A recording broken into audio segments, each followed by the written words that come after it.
चलिए वीडियो को स्टार्ट करते हैं। और आज की इस वीडियो में हम अपनी नोट्स को रिवाइज़ करेंगे। और रिवाइज़ करने का मकसद एक सिंपल सा मकसद है, क्योंकि रिवाइज़ मैं इसलिए कर रहा हूँ कि मुझे भी याद हो जाएगा और सामने वाले को भी याद हो जाएगा। और दूसरी महत्वपूर्ण बात यह है कि इसी कॉपी से मैंने जो नोट्स बनाए हैं, इन्हीं नोट्स से मेरे जो बीटीएससी का एग्ज़ाम मैं देख करके आया हूँ, बीटीएससी में 40+ क्वेश्चन डायरेक्ट मेरे नोट्स से मैं बताता चलूँगा कि कहाँ से कौन सा मतलब क्वेश्चन आया है।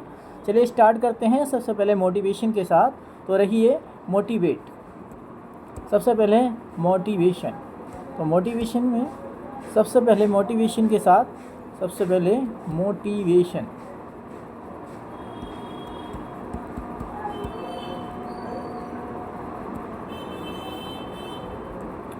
तो मोटिवेशन मेरा यही है कि रख हौसला वो मंजर भी आएगा, कि रख हौसला वो मंजर भी आएगा, और प्यासे के पास चलकर समंदर भी आएगा, कि प्यासे के पास चलकर समंदर भी आएगा। और होकर ना मायूस बैठे ए मंजिल के मुसाफिर, होकर ना मायूस बैठे ए मंजिल के मुसाफिर, और मंजिल भी मिलेगी और मिलने का मज़ा भी आएगा, मंजिल भी मिलेगी और मिलने का मज़ा भी आएगा। तो आइए स्टार्ट करते हैं अपने सेशन को। बहुत ही अच्छी शुरुआत करने जा रहे हैं। सबसे पहला मेरा ये है कि ग्रेव डिसीज है क्या। तो ग्रेव डिसीज में हम इसको बोलते हैं हाइपरथायरॉयडिज्म। हाइपरथायरॉयडिज्म की ड्रग ऑफ चॉइस है थायरोक्सिन या मैथिमेक्सोल, या फिर इसको मैं बोलूँ तो पीटीयू। ठीक है, तो हाइपरथायरॉयडिज्म में होता क्या है, T3 और T4 का लेवल बढ़ जाता है, T3 और T4 का लेवल बढ़ जाता है, और TSH का लेवल डिक्रीज हो जाता है।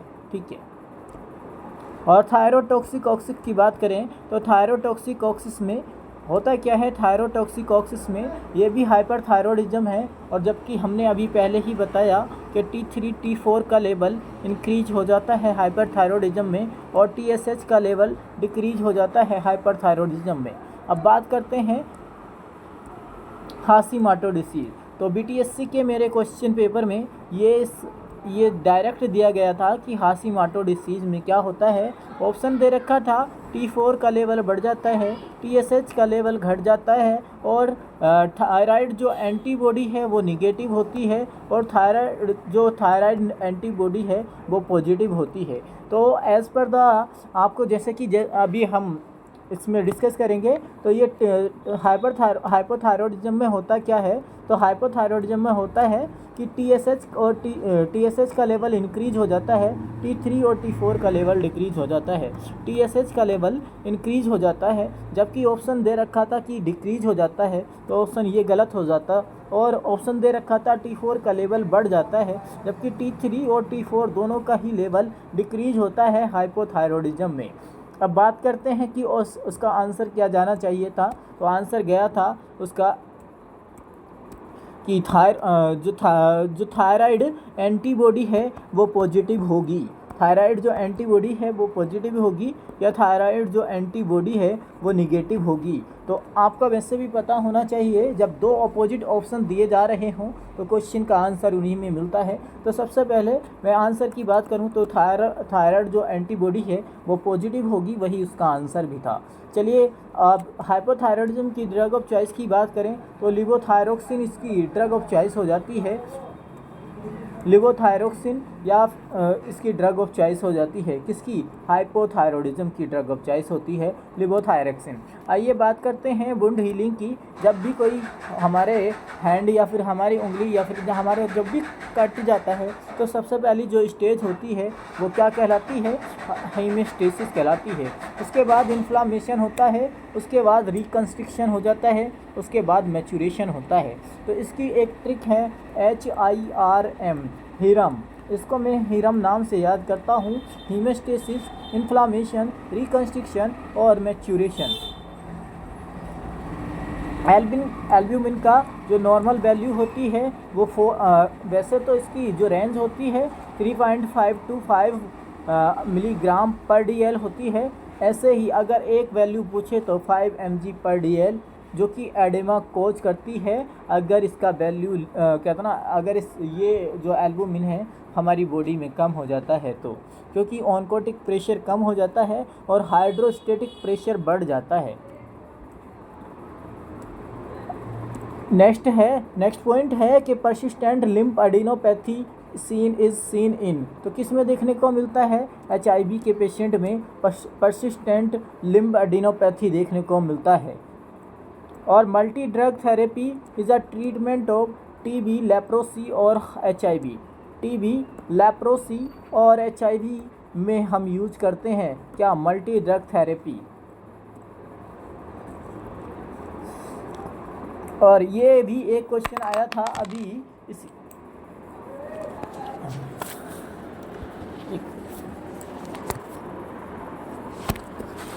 ये घूमेगा नहीं नोट्स थोड़ा सा। हाँ, तो अभी BTSC में ही एक क्वेश्चन आया था सेकंड मेरे यानी 1 अगस्त का 31 अगस्त का जो सेकंड शिफ्ट का जो एग्ज़ाम था उसमें पूछा था कि मरासमस में जो होता है वो तो होता है तुम्हारा मून शेप फेस, जबकि उसमें पूछा था कि क्वासियरकर में क्या होता है, तो क्वासियरकर में होता है तुम्हारा क्या? क्वासियरकर, यानी क्वासियरकर में क्या होता है? क्वासियरकर में होता है तुम्हारा फ्लैग साइन देखने को मिलता है। ये फ्लैग साइन पॉजिटिव होता है, यही क्वासियरकर में देखने को मिलता है। ये इसका आंसर भी गया था और ये BDSC के एग्ज़ाम में पूछा भी गया था। और हम बात करें जो मालदा फीवर है उसको दूसरे क्या नाम से पुकारते हैं, तो brucellosis is a second name of the Malta fever. ठीक है, अब बात करते हैं जैसे कि थायरोटॉक्सिक थोरैकोसेंटेसिस की बात करते हैं, तो थोरैकोसेंटेसिस में जो पोजीशन दिया जाता है वो सिटिंग पोजीशन। और अगर बात करें हमारे ब्लड में क्या क्या होता है, तो ब्लड में हमारे होता है एक तो ये ब्लड है और ब्लड के 2 कंपोनेंट होते हैं, एक में सेल्स होती है और एक में होता है प्लाज्मा। क्या होता है? प्लाज्मा। सेल्स होती है 45%, प्लाज्मा होता है 55%, यानी मोस्ट ऑफ दी वाटर ही हमारी बॉडी में होता है। और सेल्स की बात करें, अगर सेल्स की बात करूं तो सेल्स में मेरे कौन कौन सी सेल्स आएंगी? RBC, WBC, platelet. RBC, WBC और प्लेटलेट। RBC का जो नंबर होता है 4.5 to 5.1 milliequivalent per deciliter होता है। और जो WBC होता है वो 4000 से लेकर के 11000 इसका नॉर्मल वैल्यू होता है। प्लेटलेट का वैल्यू 1.5 to 4.5 लाख होता है।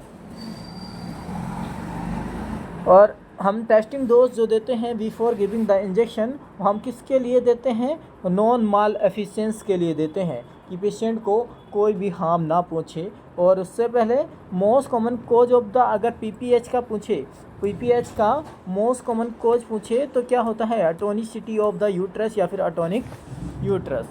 अब सबसे पहले हम बात करते हैं ABG एनालिसिस की। क्या बात करते हैं? ABG analysis. तो ABG एनालिसिस में होता क्या है? इसका फुल फॉर्म है एसिड बेस इम्बैलेंस। इसका फुल फॉर्म है acid base gaseous analysis. ABG का फुल फॉर्म क्या होता है? Arterial blood gas analysis.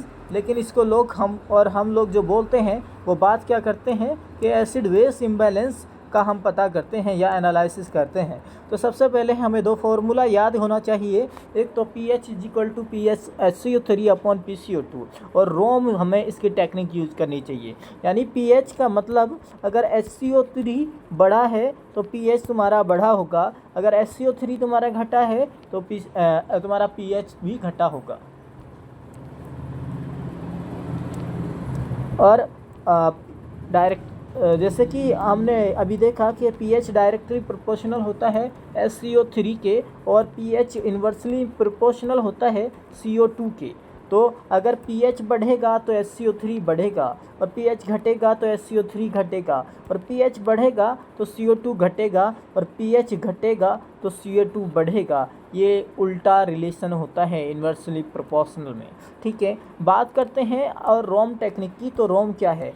सबसे पहले रोम की बात करते हैं। तो रोम है रेस्पिरेटरी में अपोजिट और मेटाबॉलिक में इक्वल होता है। रेस्पिरेटरी में अपोजिट और मेटाबॉलिक में इक्वल होता है। और किसी भी एबीजी को देखने का मेरा सिंपल सा सादा सा क्रम होना चाहिए। सबसे पहले पीएच को देखो, उसके बाद HCO3 देखो, उसके बाद PCO2 देखो, फिर कंपनसेटरी, फिर पार्शियल कंपनसेटरी, फिर अनकंपनसेटरी को देख लो। और अगर जैसे कि अब हमारे पास ये दे रखा है कि pH is equal to pH का वैल्यू है इंक्रीज है, SCO3 का वैल्यू इंक्रीज है, तो इसमें होगा पीएच का बढ़ा होना अल्कालोसिस कहलाता है, और SCO3 का बढ़ा होना मेटाबॉलिक कहलाता है। तो ये आंसर जाएगा मेटाबॉलिक अल्कालोसिस। और मेटाबॉलिक अल्कालोसिस में पोटेशियम क्या होता है? लो होता है या डिक्रीज होता है। और बात करूं अगर मैं पीएच घटा है, पीएच घट रहा है और SCO3 भी घट रहा है, पीएच घट रहा है, SCO3 भी घट रहा है, तो ये मेटाबॉलिक एसिडोसिस की कहानी है। और इसमें पोटेशियम का लेवल इंक्रीज हो जाता है। इसमें क्या होता है? पोटेशियम का लेवल इंक्रीज हो जाता है, और ये CKD के पेशेंट में देखने को मिलता है। CKD मतलब क्रोनिक किडनी डिसीज। बात करूं अगर मैं पीएच, जैसे कि अगर पीएच मेरा बढ़ा है, और पीएच का बढ़ा होना ही अल्कालोसिस डिसाइड कर देगा। यहाँ पे पीएच का बढ़ा होना अल्कालोसिस, और CO2 का घटा होना ये तुम्हारा रेस्पिरेटरी को इंडिकेट करेगा। ये तुम्हारा करेगा रेस्पिरेटरी को इंडिकेट। तो अगर किसी का पीएच बढ़ा है और CO2 घटा है तो आंसर जाएगा रेस्पिरेटरी अल्कालोसिस। तो आंसर क्या जाएगा? Respiratory alkalosis. क्या जाएगा आंसर? Respiratory alkalosis. उसके बाद अगर पीएच तुम्हारा घटा हुआ है यानी एसिडोसिस, और तुम्हारा PCO2 अगर बढ़ा है तो ये हो जाएगा रेस्पिरेटरी। यानी रेस्पिरेटरी में अपोजिट चलता है। पीएच बढ़ा होगा तो पीएच अगर घटा होगा तो PCO2 बढ़ा होगा। अगर PCO2 बढ़ा होगा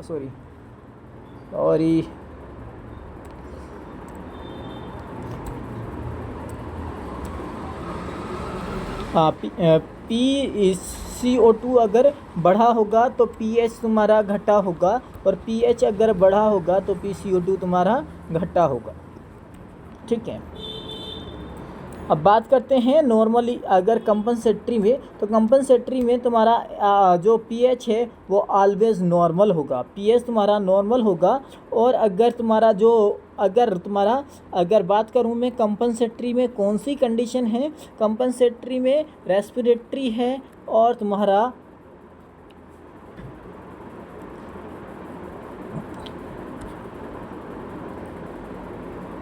दोस्त क्या है? यहाँ पे बाइकार्ब है। दोस्त तुम्हारा बाइकार्ब है। अगर तुम्हारा बाइकार्ब बीमार है, पीएच बढ़ा है रेस्पिरेटरी में, यहाँ पे सिंपल सा फंडा है। पहले अगर बात कर लो, तुम पीएच नॉर्मल, SCO3 नॉर्मल, और बाइकार्ब भी अगर नॉर्मल है, और PCO2 भी नॉर्मल है, तो कंडीशन क्या कहलाएगी? कंपनसेटरी। ठीक है, उसके बाद आता है पार्शियल कंपनसेटरी का। तो पार्शियल कंपनसेटरी में होता क्या है? तो पार्शियल में पीएच तुम्हारा नॉर्मलाइज होने की कोशिश करेगा बट नॉट नॉर्मल होने की कोशिश करेगा बट नॉर्मल नहीं होगा, और बाकी SCO3 तुम्हारा एबनॉर्मल होगा, और PCO2 तुम्हारा एबनॉर्मल होगा। बात करूं अगर मैं नेक्स्ट किसी अनकंपनसेटरी, तो अनकंपनसेटरी में क्या होता है? तुम्हारा पीएच तुम्हारा एबनॉर्मल है, SCO3 तुम्हारा नॉर्मल है, और PCO2 भी तुम्हारा क्या है? नॉर्मल है। ये कंडीशन तुम्हारा अनकंपनसेटरी कहलाएगा। ठीक है, इसके लिए जैसे कि अभी हम बात कर रहे थे कि रेस्पिरेटरी अल्कलोसिस में, तो रेस्पिरेटरी अल्कलोसिस में हम ट्रीटमेंट क्या करेंगे, अगर कोई पेशेंट मैकेनिकल वेंटिलेटर पे है तो हाइपर वेंटिलेट करा दो, यानी उसकी आरआर को इंक्रीज करा दो। और अगर कोई पेशेंट तुम्हारा रेस्पिरेटरी अल्कलोसिस का है तो उसका ट्रीटमेंट क्या कराओगे, अगर रेस्पिरेटरी अल्कलोसिस में है तो पेशेंट को करा दो हाइपोवेंटिलेट, यानी आरआर को करा दो डिक्रीज। इसको कहते हैं, ये रेस्पिरेटरी अल्कलोसिस का ट्रीटमेंट हो गया। और अगर पेशेंट वेंटिलेटर पे नहीं है तब हमें पेपर ब्रेथ करना होता है, पेपर ब्रीथ कराना होता है, अदरवाइज़ पेपर ब्रीथ और सडेशन भी करा कर भी उसका हम कहते हैं ट्रीटमेंट करते हैं। अब बात करें अगर मेटाबॉलिक एसिडोसिस की, तो DKA के पेशेंट में देखने को मिलता है। और respiratory alkalosis high grade fever में और इनिशियली कहते हैं ना हाइपोक्सिया में और एंजाइटी में और पेन में देखने को भी मिलेगा।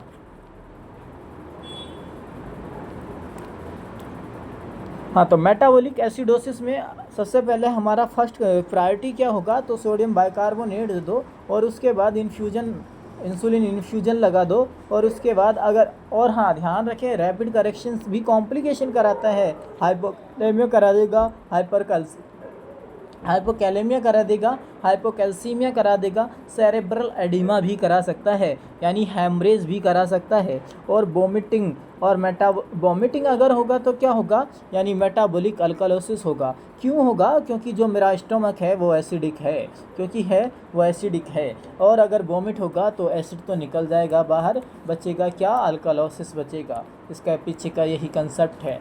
और बात करें अगर डायरिया में, और डायरिया में होता क्या है, यहाँ पे मेरा जो इंटेस्टाइन है, वो मेरी इंटेस्टाइन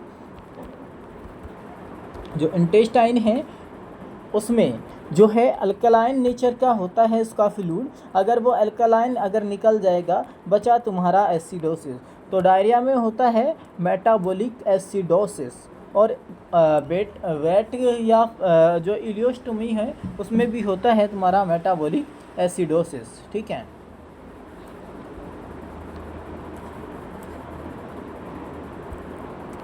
अब बात करते हैं मोड्स क्या होता है। तो मोड्स यानी फ्रीक्वेंसी ऑफ नंबर को बोला जाता है मोड्स किसको बोला जाता है, फ्रीक्वेंसी ऑफ नंबर को मोड्स बोला जाता है। साउंड की बात करें तो हॉस्पिटल में 20 to 35 डेसी डीबी यानी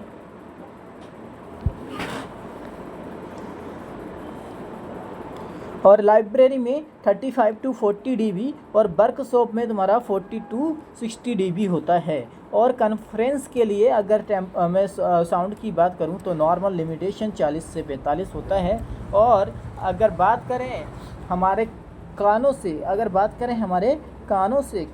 हमारे कान कितना झेल सकते हैं, तो लेस देन 85 dB।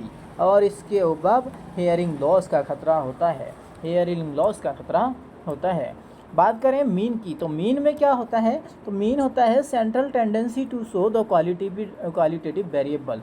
तो इसमें जैसे कि ये 8 दे रखे हैं, 9 दे रखा है, 8, 9, 11, 13, 15, 17 इनमें दे रखे हैं। तो मीन का मतलब होता है सारे नंबरों को काउंट करो, कितने नंबर हैं, जैसे कि 7, टोटल योग करो कितना होता है, 70 हो गया। तो 70 को भाग दे दो, यानी हुआ 10। तो मीन का मतलब ही एवरेज होता है, मीन को एवरेज कहा जाता है। अब यहाँ से बात करते हैं हमारा नॉर्मल ICP कितना होता है, तो 5 to 15 mmHg होता है। 5 to 15 mmHg होता है तुम्हारा नॉर्मल ICP। और नॉर्मल IUP की बात करूँ तो 8 to 21 mmHg होता है। टोनोमेट्री से चेक करते हैं। CBP का वैल्यू बात करें तो 5 to 10 cm/H2O होता है और 3 to 8 mmHg होता है। और कलर विजन के लिए कौन सा टेस्ट करते हैं, तो इस चारा चार्ट को हम पढ़ाते हैं कलर विज़न के लिए। इसमें भी होता है स्नेलन चार्ट, तो स्नेलन चार्ट 4 विज़न के लिए होता है, फार विज़न के लिए होता है स्नेलन चार्ट। और जिगर यानी जिगरा तुम्हारा नियर यानी पास से अगर किसी को देखोगे तो वो होता है तुम्हारा जिगर चार्ट। यानी नियर विजन के लिए होता है तुम्हारा जिगर चार्ट। और पटाउ सिंड्रोम में होता क्या है, 13 पटाउ मतलब 13 क्रोमोसोम की जो होती क्रोमोसोम में डिफेक्ट होता है। तो इसका टोटल हो जाता है पटाउ सिंड्रोम की कैरियोटाइप 47XX + 13। और जो हमें बनाना और लेमन साइंस देखने को मिलता है वो किस में देखने को मिलता है, स्पाइना बाइफिडा, या फिर बात करूं तो न्यूरल ट्यूब डिफेक्ट में। तो न्यूरल ट्यूब डिफेक्ट होती क्यों है, क्योंकि यहाँ पे हो जाती है डेफिशिएंसी ऑफ विटामिन B9 और फोलिक एसिड। इसकी डेफिशिएंसी हो जाती है और फोलिक एसिड को हम स्टार्ट कब करते हैं, तो स्टार्ट करते हैं फर्स्ट ट्राइमेस्टर में, start at the time of the conceive. First trimester में कब, at the time of conceive. कब कितना देना होता है, 400 mcg देना होता है, बट मार्केट में जो अवेलेबल होती है वो 500 mcg। सो मार्केट में जो आती है उसी को हम पेशेंट को थमा देते हैं या दे देते हैं। If history of neural tube defect, अगर पहले भी उसको प्रेगनेंसी में न्यूरल ट्यूब डिफेक्ट हुआ है, देन स्टार्ट द 400 mcg, यानी 4000 mcg या फिर 4 mg 3 month to 6 month prior of pregnancy. इसमें और बाकी जो बात करते हैं, अगर बात करें हम न्यूरल ट्यूब डिफेक्ट की,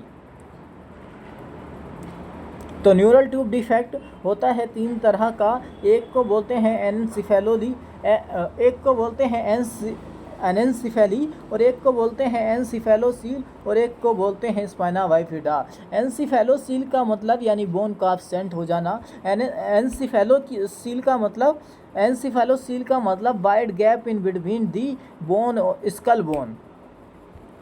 और जो स्पाइना बाइफिडा होता है वो 2 तरह का होता है। अब बात करते हैं सबसे पहले एक तरह के, यानी स्पाइना बाइफिडा का जो पार्ट है इसको हम एनेंसेफेली यानी बोन का एब्सेंट हो जाना, और एनसेफेलोसील यानी wide gap between skull bone और स्पाइना बाइफिडा मतलब स्पाइना ओकल्टा और स्पाइना सिस्टिका। स्पाइना ओकल्टा में होता क्या है, इसमें तुम्हारा थप्स ऑफ हेयर देखने को मिलता है। ये थप्स ऑफ हेयर देखने को कैसे मिलता है, ये तुम्हारी वर्टिब्रा है। यहाँ पे तुम्हारा एक गड्ढा होगा और यहाँ पे तुम्हारे बाल लगे होंगे, उसको बोलेगा ये थप्स ऑफ हेयर, यानी डिम्पल लाइक स्ट्रक्चर बना होता है। एक में होता है क्या है, दूसरी अगर कोई वर्टिब्रा है इसमें तुम्हारा एक उभार होगा, उसमें यहाँ पे तो गड्ढा बना होता है तुम्हारा स्पाइना बाइफिडा ओकल्टा में। और स्पाइना सिस्टिका में बात करें, स्पाइना सिस्टिका में तो सैक लाइक स्ट्रक्चर बनता है, यानी यहाँ पे सैक लाइक स्ट्रक्चर बनता है, बट यहाँ पे नर्व्स और मसल्स इन्वॉल्व नहीं होती हैं, मेनिंजेस इन्वॉल्व नहीं होती हैं। सो नो मोर पेनफुल, ठीक है। बात करें अगर स्पाइना बाइफिडा सिस्टिका में, अब इसको हम जिसमें नर्व ट्रैक इन्वॉल्व नहीं होती है उसको मैं बोलता हूँ क्या, इसको बोलता हूँ मेनिंजोसील, और जिसमें नर्व ट्रैक इन्वॉल्व होती हैं उसको मैं बोलता हूँ माइलोमेनिंजोसील, ठीक है। और हाइपरकैलेमिया की जो ईसीजी है उसमें चेंजेस क्या, हाइपरकैलेमिया होता क्या है, हाइपरकैलेमिया में होता है कि अगर जो मेरा पीएच जो पोटेशियम है उसका normal value 3.5 to 5.1 milliequivalent per litre होती है, अगर इससे ज़्यादा अगर 5.1 मिली इक्विवेलेंट से ज़्यादा होगा तो हाइपरकैलेमिया, और अगर कम होगा तो हाइपोकैलेमिया।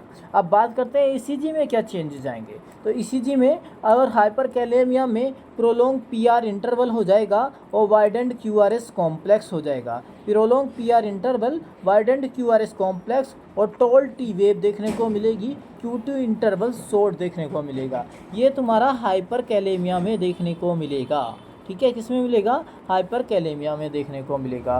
उसके बाद हाइपोकैलेमिया की बात करते हैं, तो हाइपोकैलेमिया में तुम्हारा यू वेव प्रीमेन होगा क्या, हाइपोकैलेमिया मतलब 3.5 से less than the potassium value, और इसमें पोटेशियम की वैल्यू 3.5 से कम हो जाएगी। तो इसमें होता है तुम्हारा यू वेव जो प्रोमिनेंट हो जाएगी, और तुम्हारा जो क्यूटी इंटरवल है वो इंक्रीज हो जाएगा, और पी वेव अब्सेंट हो जाएगी। यहाँ पे हो जाएगी पी वेव अब्सेंट हो जाएगी।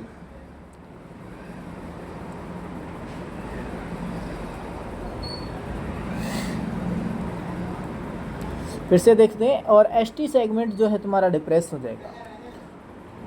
हाइपोकैलेमिया में एसटी सेगमेंट तुम्हारा डिप्रेस हो जाएगा, प्रोमिनेंट यू वेव हो जाएगी, क्यूटी इंटरवल इंक्रीज हो जाएगा,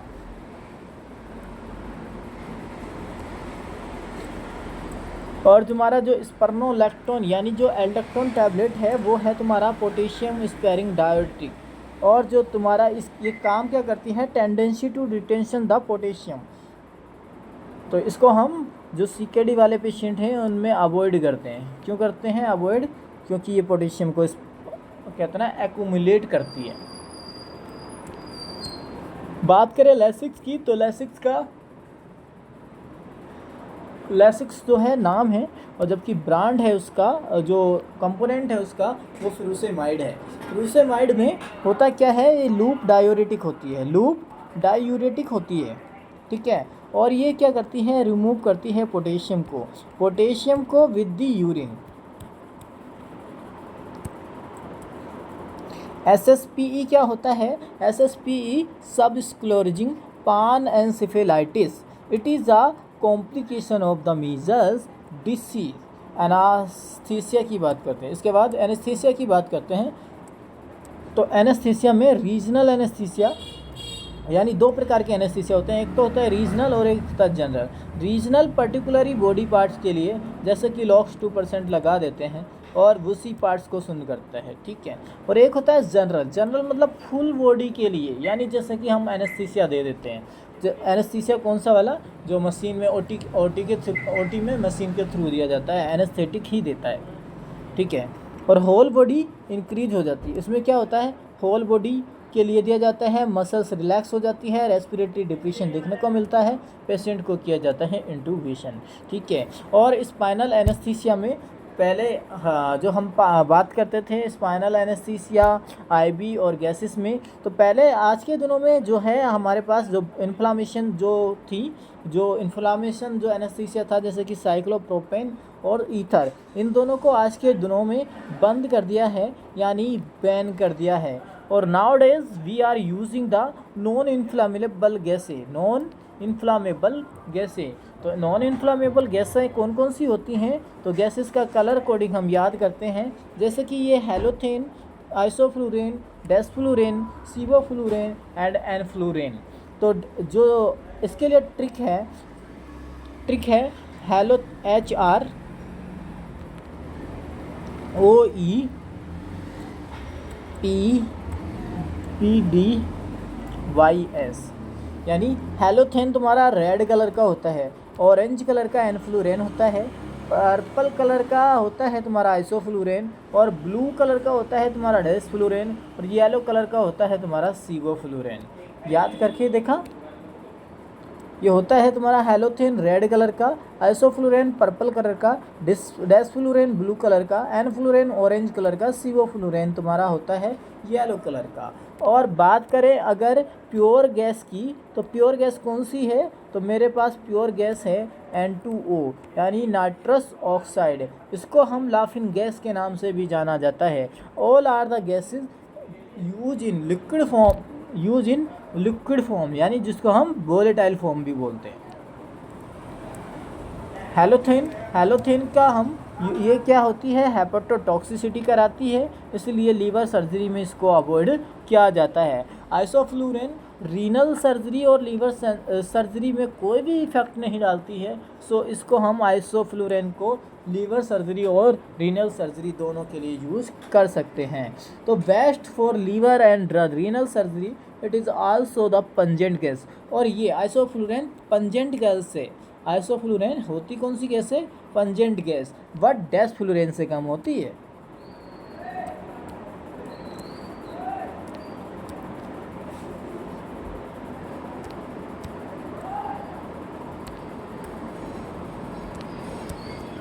डेस्फ्लुरैन मोस्ट पंजेंट गैस होती है, सो अवॉइड इन एनेस्थेटिक पेशेंट, ठीक है। और रात में जो बच्चा वेट वेटिंग कर देता है उसको हम बोलते हैं एन्यूरेसिस। एन्यूरेसिस में अलार्म थेरेपी सबसे पहले यूज करते हैं। Alarm therapy for drug of choice होती है डेस्मोप्रेसिन। डेस्मोप्रेसिन होती क्या है, एडीएच एनालॉग होती है। और जो थायोपेंटोल जो इमिप्रामाइन होती है उसको हम यूज करते हैं। इमिप्रामाइन देने से पहले हमें पेशेंट के लिए ईसीजी करना ज़रूरी होता है, क्योंकि ये चेंजेस ईसीजी में चेंजेस दिखाती है। तो all volatile gas causes skeletal muscles relaxant, so respiratory depression occur. इसलिए हमें जितनी भी वोलेटाइल गैस हम यूज़ करते हैं एनेस्थीसिया में, उससे पहले यानी उसके साथ साथ हमें ध्यान रखना है रेस्पिरेटरी डिप्रेशन तो नहीं हो रहा है, कहीं पेशेंट जा तो नहीं रहा है। जैसे कि अभी हमने बात की हेलोथेन रेड कलर का, आइसोफ्लोरेन पर्पल कलर का, और डेस्फ्लुरैन ब्लू कलर का, सिवोफ्लुरैन येलो कलर का, और ऑरेंज कलर का होता है फ्लुरैन।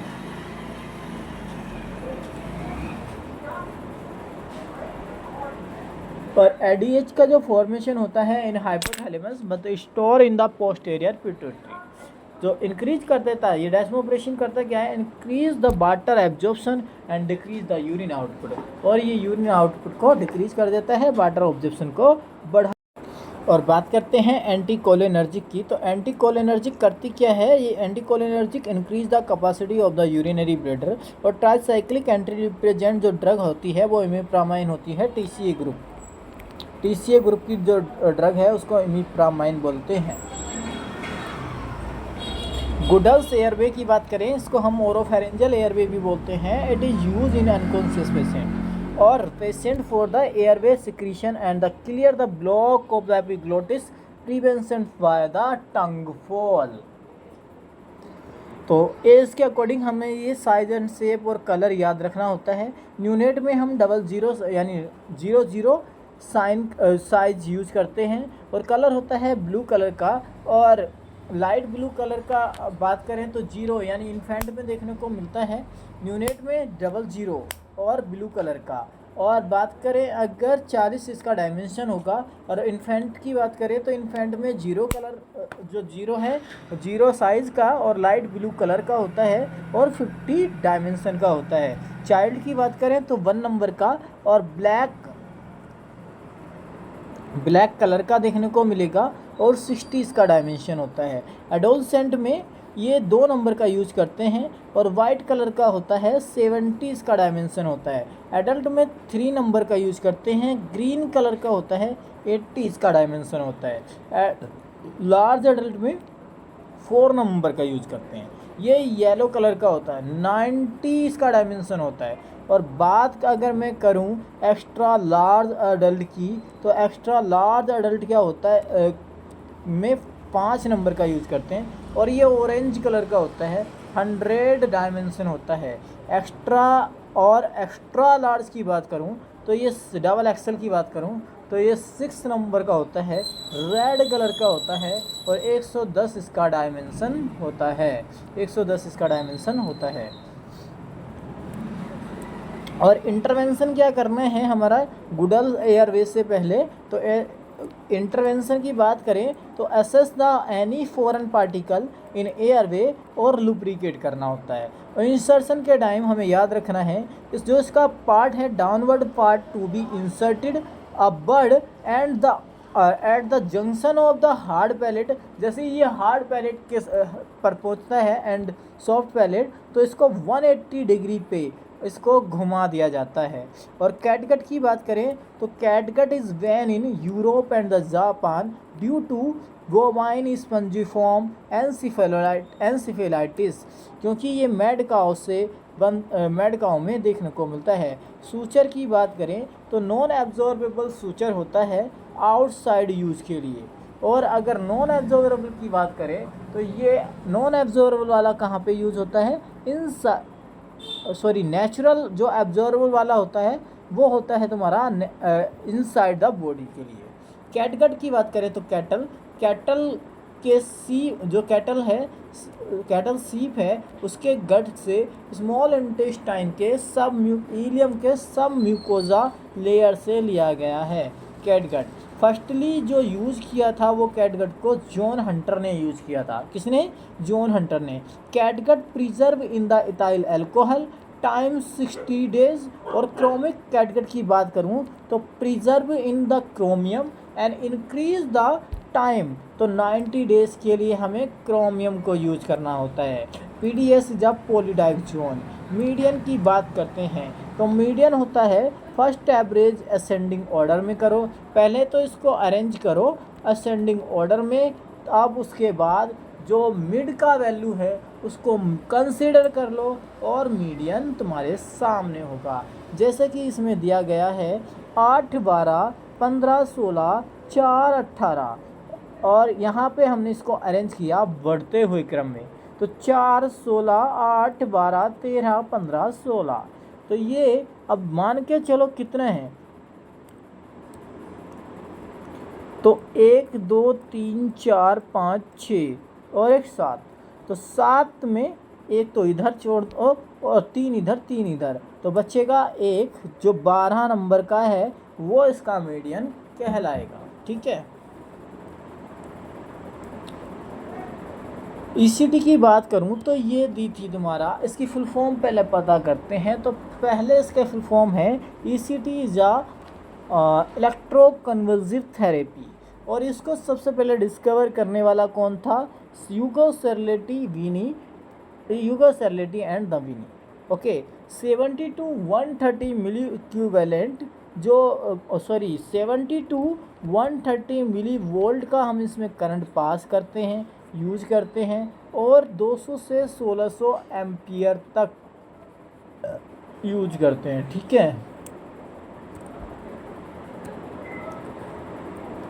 कितना यूज करते हैं, करंट कितना यूज करते हैं? तो 0.1 सेकेंड से लेकर के 1 सेकेंड तक, और कितने इंटेंसिटी होगी? 0.5 से लेकर के 1 सेकेंड तक। और ये हमारे आइस के कैंथस के जस्ट 2.5 ऊपर लगाए होते हैं। यूनिलेटरल जो नॉन डोमिनेंट होता है उसका outer canthus side of the brain of the right hand person on right hand. अगर मैं राइट हैंड को ज़्यादा यूज करूँगा तो ईसीटी मेरे राइट हैंड पर्सन में राइट साइड ही लगाई जाएगी।